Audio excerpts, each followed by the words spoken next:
Welcome to Community Partners Interview, where we explore the organizations, opportunities, and resources that look to make changes in our daily lives. I'm your host, Prateek Mohanty, and you're listening to Voices for Ability Radio, all abilities, all the time. Today, I'm joined by Henk van Leeuwen, who is the Executive Director for Dartmouth Adult Services Center. Dartmouth Adult Services Center has served the Dartmouth community for nearly 60 years. They are a not for profit business and social enterprise which supports individuals with intellectual disabilities, dual diagnosis, or fragile health complex needs. In partnership with the province of Nova Scotia, they serve nearly 200 people annually with services such as community employment, on site production work, life skills, recreation, individual support, and youth programs.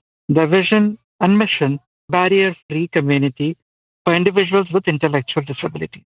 They empower individuals with intellectual disabilities to become self advocates through program and employment opportunities. Thank you for joining us today, Henk.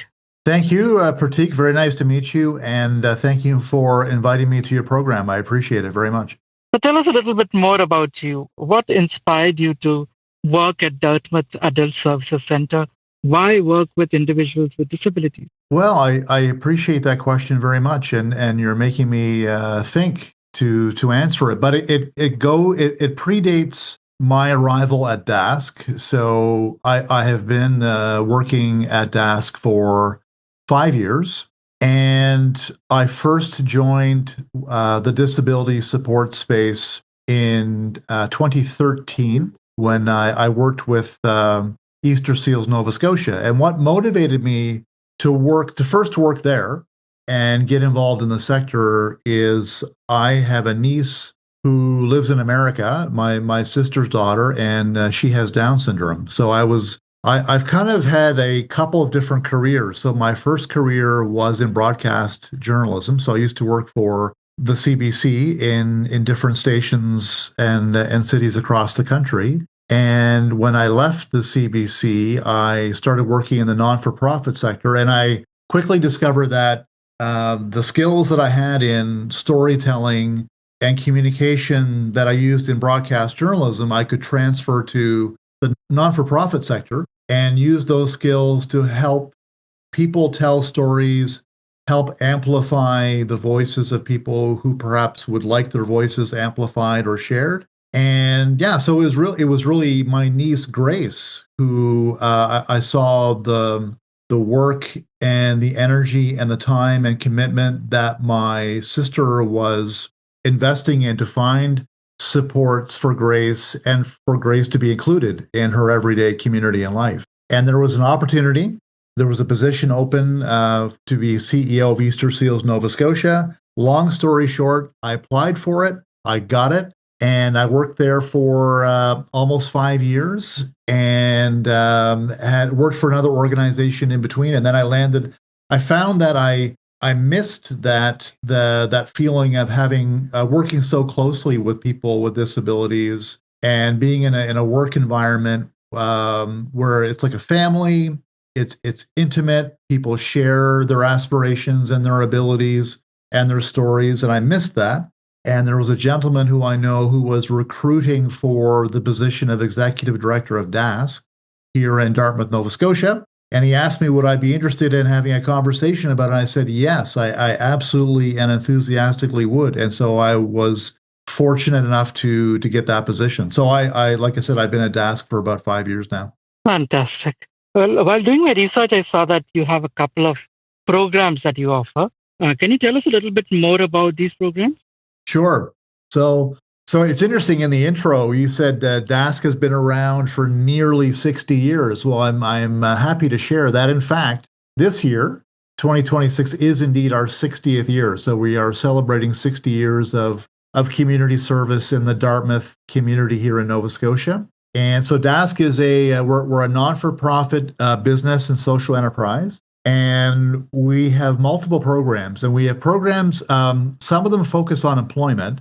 So we have in our production facility in Dartmouth, we have a large production floor workspace where businesses hire Dask to do their packaging, packing, labeling, boxing, putting together of merchandise kits or bags that they would distribute to their customers or friends or staff. And our team puts those together and performs that work for our neighborhood businesses. And that creates paid employment for people with intellectual disabilities on our production floor. So there's work in that context, but we also have a team of job coaches that support people with intellectual disabilities finding work in community. So not just working here at Dask, but they could be working at Home Hardware or Tim Hortons or Superstore or Loblaw grocery stores. And so our job coaches help our participants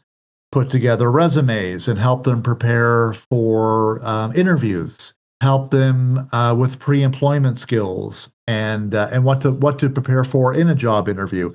And then if once they find and secure work in the community, our job coaches will sometimes visit them on the job where they're at and help support them if they need or talk to whoever's the supervisor at this inclusive employer and just help everybody with any accommodations that might be required and help support everyone in this situation. So we have our kind of employment stream, and then we have a range of other activities and services. So we have recreation and leisure programs, we have active lifestyle programs. Our participants who come to Dask, when they're not working on our production floor, they would do anything day to day. They could be in our gardening club. We have an accessible garden outside. They could be practicing yoga. They could be doing physical exercise. They could be doing poetry or improv, or they could be doing baking or cooking. So just a range of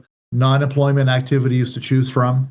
We have a youth program, which you included in the intro. Thank you. Which is for participants between the ages of 16 and 24 specifically. And we have an individual support program. So perhaps if you're someone who lives with complex health needs or fragile health needs and require the support of one employee, so a one-to-one employee to participant support and ratio, we've got about a dozen people we support that way. So yeah, it's quite a range of programs that we have here at Dask. Fantastic. I also saw on your website that you have something called Do Business with Us. Can you tell us a little bit more about that and what it entails? I saw underneath that there's something called the Button People. Yeah. Yeah. Thank you for pointing that out because I forgot to mention that in my previous answer. But we like to call ourselves the Button People because our team manufactures buttons. So we will receive an inquiry from a customer. They send us a design for a particular button they needed, and they might need a button for an event or a conference or any kind of activity that a group might be up to. Sometimes it's electoral candidates. So when it's election time in Nova Scotia, so if a federal election is called or a provincial election or municipal elections, we love when that happens here because many election candidates and parties that are running for election will get us to make their campaign buttons for them. So it can be an extremely busy time with buttons at any given moment in time here on the production floor. So that's one dimension of our business. So I mentioned previously, we also do things like a customer may want us to package something for them or label them, or we do mail outs. So sometimes the business wants us to put together corporate mail outs, newsletters that they send out to their customers. Our team puts those together. We put the postage on them and send them out. And another dimension of our business is we have very modern and high-tech boardrooms here, and we rent out our boardrooms to businesses and government departments in the community. So if people are doing training or if they're doing a conference or a team building event, people can rent our boardroom space, and we have all the tech within the boardroom, various monitors and screens so that if people want to join the meeting by Zoom or by Teams or another virtual platform, they can. Smart boards, Wi-Fi, it's all there. We've got the tech and the microphones and speakers if people need, and ample free parking, which we always remind people because that's kind of a big sell in our market because downtown Halifax, the parking can be notoriously difficult to access on a given day. So we like to promote the fact that we have free parking. So those are kind of some of the business arms that we have. Sounds great. Although everyone has their own journey and path through life, what would a common journey through Dartmouth Adult Services Center look like for one of your clients? That's a very interesting question because I'm not sure that there is a common journey. And I mean, perhaps there is, but we've tried to, in the last, I would say 2 or 3 years specifically, really try to realign our mission and our philosophy and our services with big change that's happening in the Nova Scotia disability support space so that every individual has as much control and choice and autonomy over their individual experience. So, while yes, I think it's probably true that at DASC, there could be a common aspiration that several people could have that their goal is to secure employment. So they're looking to have a job. They want to earn an income. So I think that would be a goal or one of many goals for that several of our participants could have. But another individual, a goal or success could look like, I'm thinking of one person in particular who just told me this story about themselves. They landed a part in a theater production, community production in their village just outside of Dartmouth, and they got to be on stage performing this part in this theatrical piece for 10 days. And for them, that was their particular goal that they had been focusing on and building towards over the past several years, let's say. Success for someone else at DASC could mean making a friend. So social success. For somebody else, it could be learning a new skill or learning more about a friend's disability, or a different kind of ability from their own. Or it could be transforming what they grew in the garden outside here into a recipe that they were able to organize and print out and then cook and make that recipe, turn that recipe into food that either they eat or they take home or they share with a friend. So it really, really depends. And I right now, if you've been following along with what's happening in Nova Scotia, so a hugely important transformation is happening in Nova Scotia with regards to accessibility and equity and human rights. And so in 2023, a landmark ruling came out, a court order, in fact, called the Nova Scotia Human Rights Remedy. And the remedy, as many of us in Nova Scotia are calling it for, in the sort of the shorthand of the terminology, the remedy. The remedy, like I said, it's a legal court order that the province has to live up to as part of its effort in ending decades of systemic discrimination against persons with disabilities.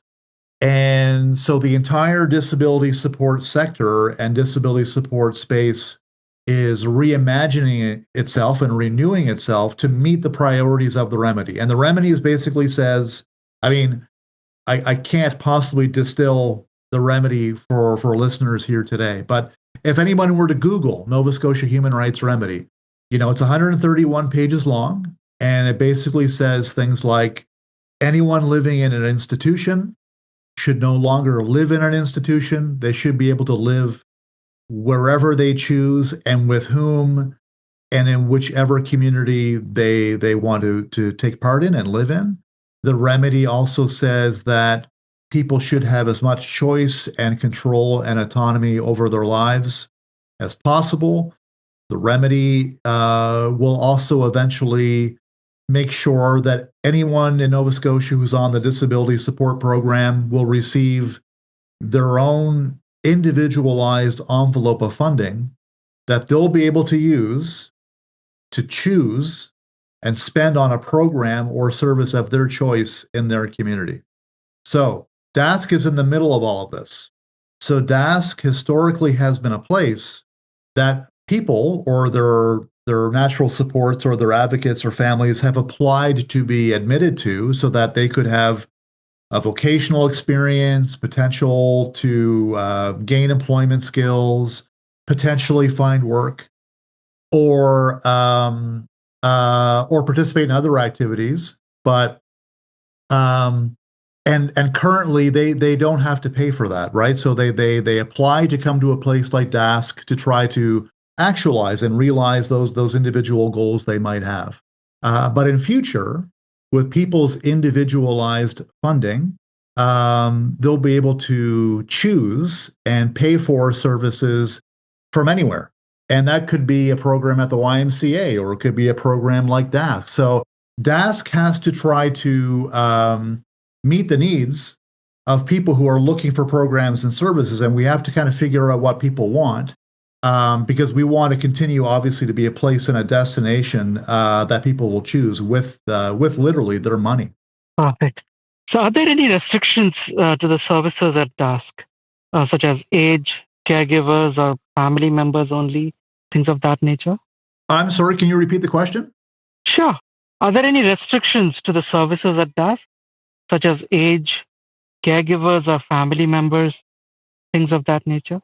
No, I mean, our focus is primarily for people who are 19 or older, although, like I mentioned, we do have a specific youth program, which came out of a need for there to be some kind of service and option for folks who are younger than 19.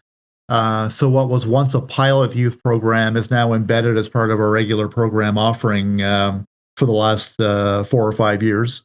But our main mission and focus is to support people with an intellectual disability. So we don't, for example, we don't have a suite of programs and services that are specifically designed for persons who might be hearing impaired or visually impaired or who have a physical disability of some kind. It's the focus is, today at least, the focus is on supporting people with intellectual disabilities.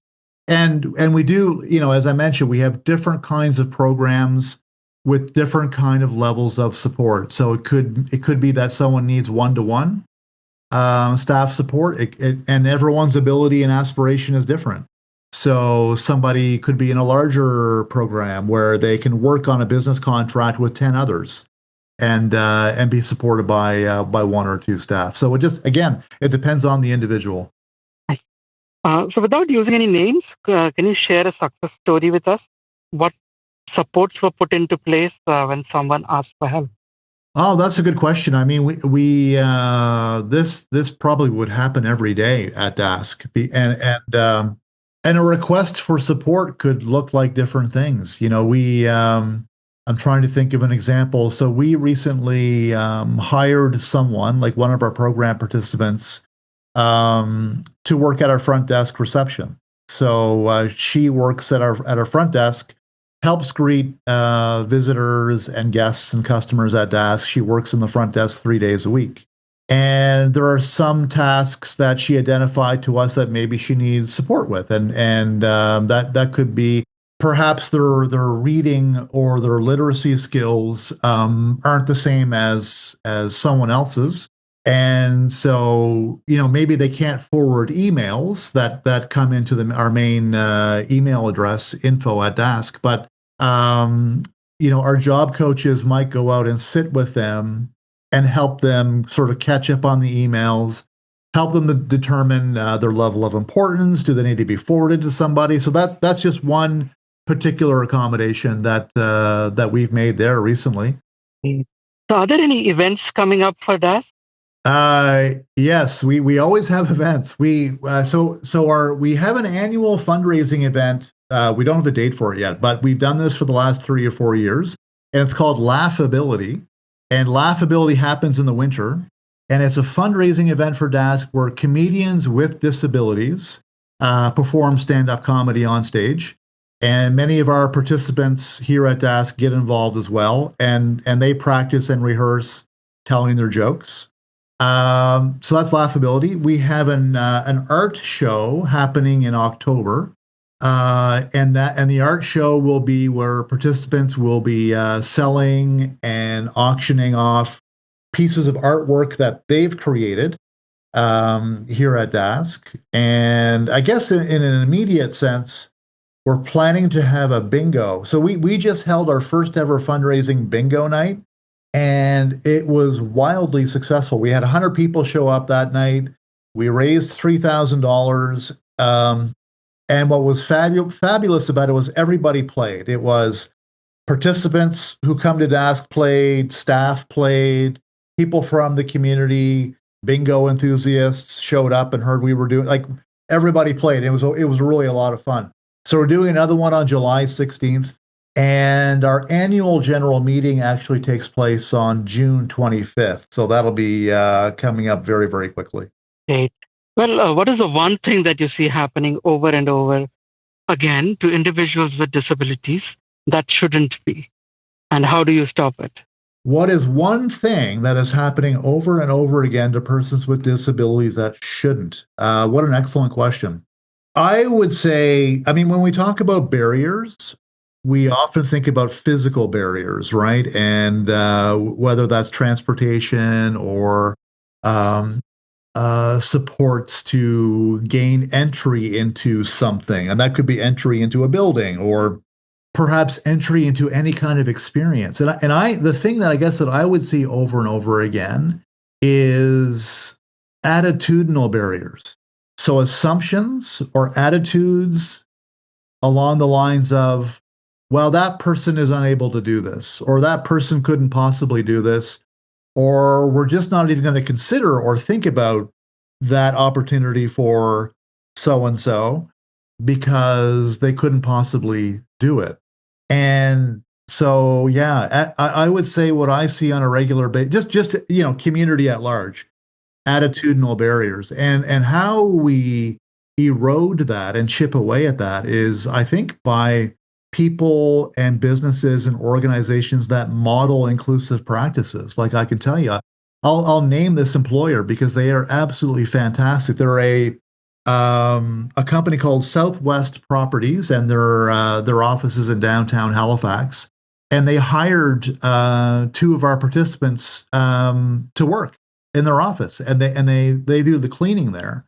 And they just include Scott and Ryan in everything that they do, like they would any of their employees or stakeholders. So Scott and Ryan go to the Southwest Properties annual Christmas party. They hang out with their colleagues, sometimes after hours. They get included in any kind of staff retreats or outings. There's just that everyday recognition that's not, and I'm using air quotes here, you can't see it, special, right? It's not special work that they're doing, they're just including them.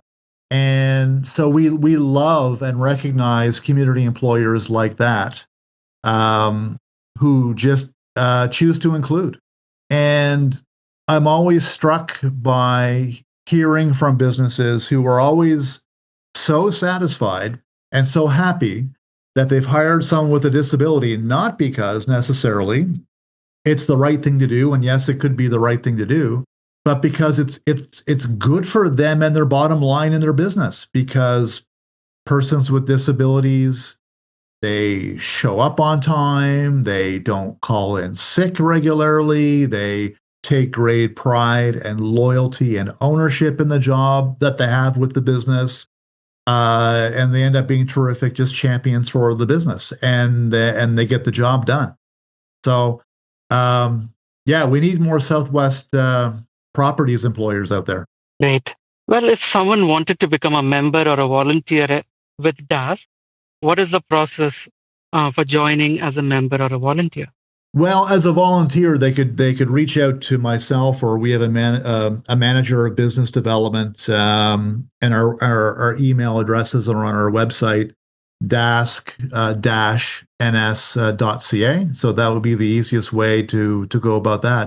In terms of becoming a member right now, unfortunately, this is our reality, that you would email our client services supervisor, and again, Shauna's name would be listed on our website under probably our program section, and leave your information, and Shauna would get back to you.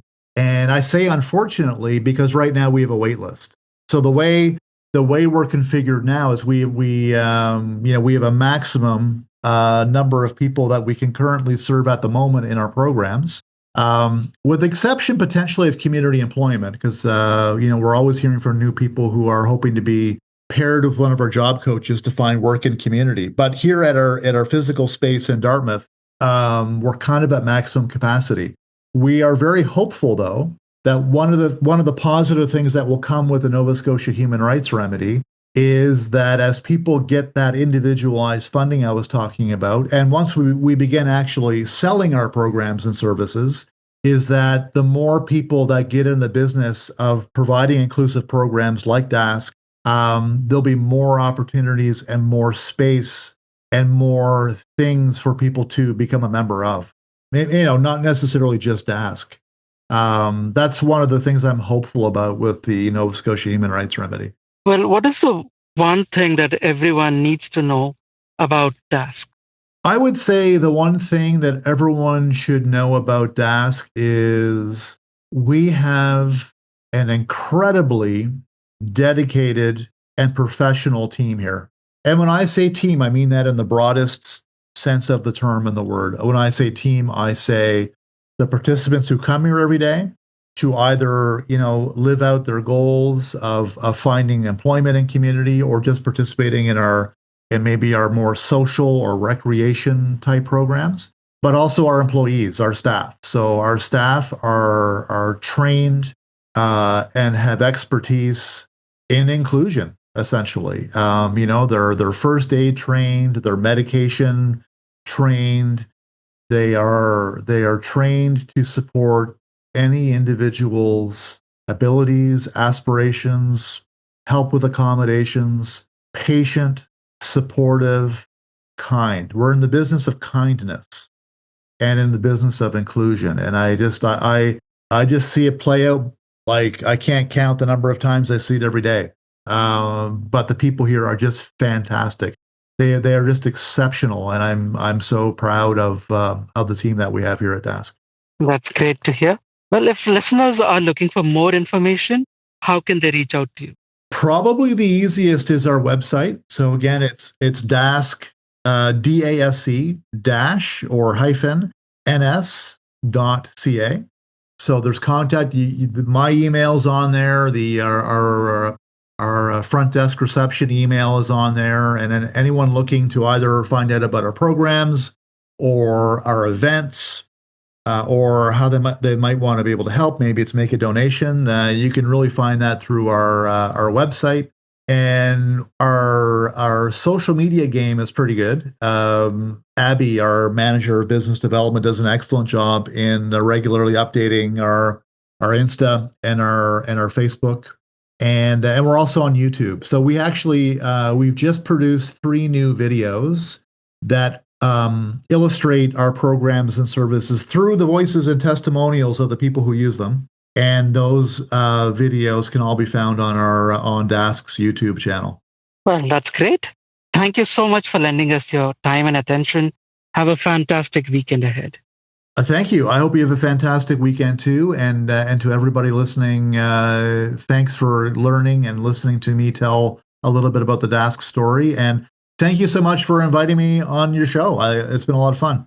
This was your host, Prateek Mohanty from V4A Radio. All abilities, all the time.